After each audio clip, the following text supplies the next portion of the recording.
Blindfolded stalking and movement is one of the best ways to increase awareness and develop a deeper connection with the earth.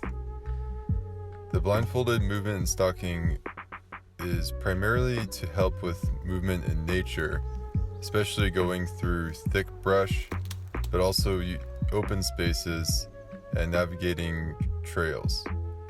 Stalking and movement is a crucial skill for wilderness survival and especially hunting, where you have to take cover sometimes and move invisibly and silently. I did this practice as often as I could over the past few weeks, and I felt much more aware of my body, surroundings, and of my emotions.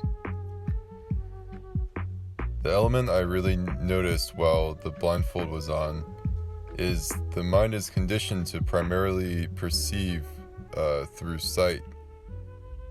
And when that is taken away, there's a conscious shift internally I had to make to not try to see through the blindfold and enhance and pay attention to all of the other senses that are thrown to the wayside.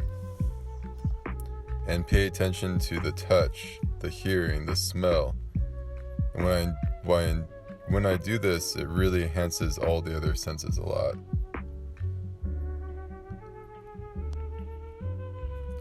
When doing this movement through brush or truly any blindfold activity, it forces me to slow down and really feel the movement. I go into my body on a deeper level and feel what is tense and what is not tense.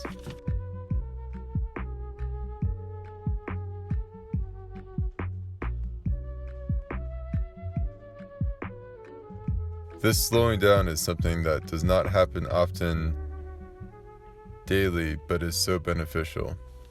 Also, when I slow down during the movements, I can begin to perceive the skill from a totally different perspective instead of just through sight. There were times in which I felt a tree or other object and reached out with my arm and touched the tree, and when this happened, it felt very good and almost felt like a Jedi training.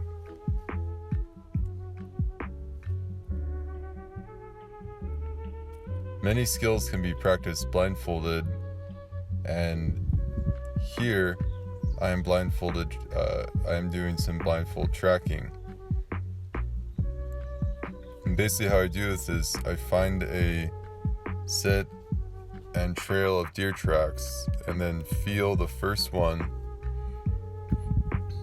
with my hand and then put the blindfold on, and then with my sense of touch, I reach out in front and try and feel where the next track is.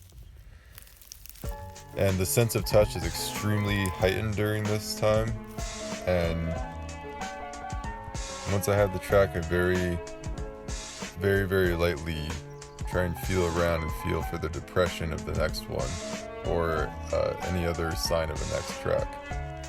Because tracking is so visual, switching to just feeling by hand and not seeing by sight, it still engages the tracking mind of collecting evidence and asking questions, but all of the evidence is collected through the touch. So this really, really greatly enhances my tracking ability is what I found. And to be able to perceive and figure out what could have happened.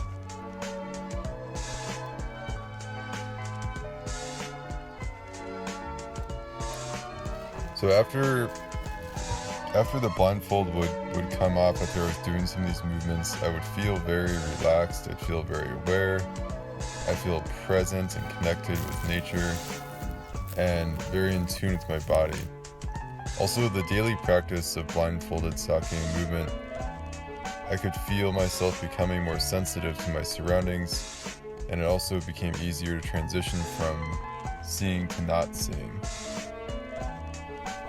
I found this practice to also really do I had to really do my best to let go of my cognitive mind and just feel where it felt right, and let the earth guide me as where to move when I'm doing the practice. This also helped me in a lot of ways deal with uncertainty and ambiguity, and in that I was able to prove to myself that even though I can't see where I'm going, where I'm stepping, or necessarily know what the outcome is, I did my best to follow what felt right, and that's the best I could do, is just go with almost how the earth was leading me. And this was a very powerful lesson for me to keep moving, even when I may perceive there not to be a clear way. If I listen enough to my instincts and feelings, I feel like that's the best way to take the next step. I felt very thankful to be able to practice this skill on a daily basis, and thank you for watching. Thank you so much.